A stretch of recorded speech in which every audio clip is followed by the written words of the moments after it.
All right, consumers are getting more selective. We know that. We've been talking about it all day. But leisure and entertainment businesses, they're actually hanging on, at least for now. Our next guest company is bracing for how tariffs might impact consumer sentiment. It's forging ahead with an expansion, diversification, if you will, adding water parks, family entertainment to its, well, what was once just a bowling empire. I'm pleased to say joining us right now is the CEO of Lucky Strike, Tom Shannon. Tom, great to have you here on the program. You know, it's so funny, we talk about, you being kind of a bowling giant, but when I start to look at your portfolio, I look at some of the moves that you made. We're talking about a much more diversified business, water parks and other sort of areas of leisure. And I am curious what the rationale behind that was when you started to go down that path.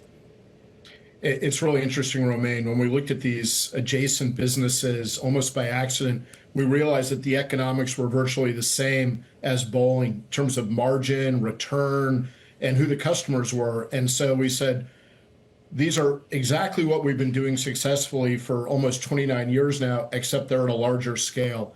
So as an example, we now have 5 water parks, and the average unit volume of those is about $17 million versus our average unit volume on the bowling side of about 3.3 million. So for basically the same amount of effort, time, managerial attention, we're doing things with 5 and 6 and 7x the scale. So it's a really exciting adjacency. And the other thing is that it gives us the ability to cross-sell between the bowling, the family entertainment centers, which are branded Boomers, and various water parks that have their own brands. Well, I am curious that when you talk about the differences between those businesses, what does that spend look like? And I don't necessarily mean in terms of aggregate spending, but like the frequency of spending, the amount that they spend when they actually arrive. Which one typically does better or is more resilient?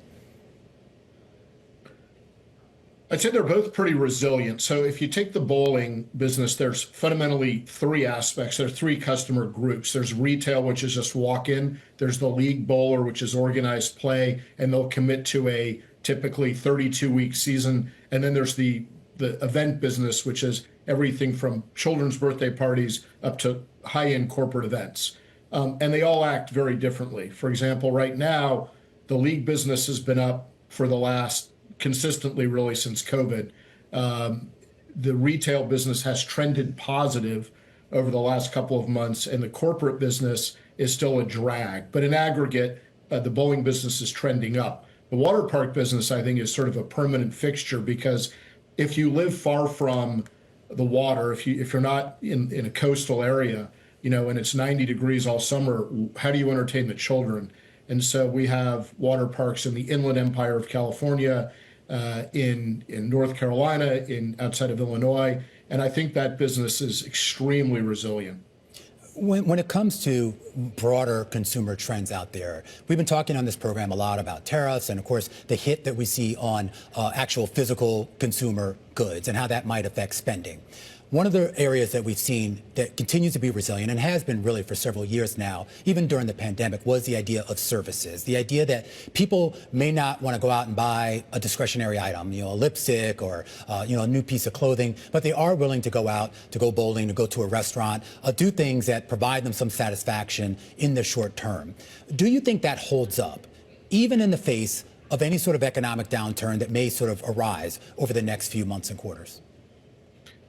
I think there's definitely a shift from people consuming things to experiences. And you see that in, for example, the price of hotel rooms around the country. It seems like they've doubled or tripled over the last 5 years. So people are out, they're traveling a lot more. Restaurants, if they're good, tend to be very busy. So I think we're in the sweet spot of the economy. And I don't really see anything changing that. The beauty of where we are is we're very high value. So, the average walk-in retail customer probably spends $35 with us, which is not a lot of money, frankly. And it gives us the ability actually to add products and services like upgrading our food, which we've made a concerted effort to do, and it's actually quite good. Food for us was always an afterthought. Now it's a core offering. And I think by doing these things, we have the opportunity to earn more money from the consumer when they visit. But If you had a severe downturn, Yeah. then people may trade down to us as a higher value offering than going to an expensive restaurant. We've been through three major recessions since I started the company back in '97. There was, 9/11, there was financial crisis and COVID. And what we found was a tremendous amount of resiliency in the retail walk-in business over those eras. Hey, real quick, Tom, before we let you go, I am curious. I mean, do you have any material tariff exposure that you've been having to manage? No, we don't. And you don't anticipate to see anything in that area?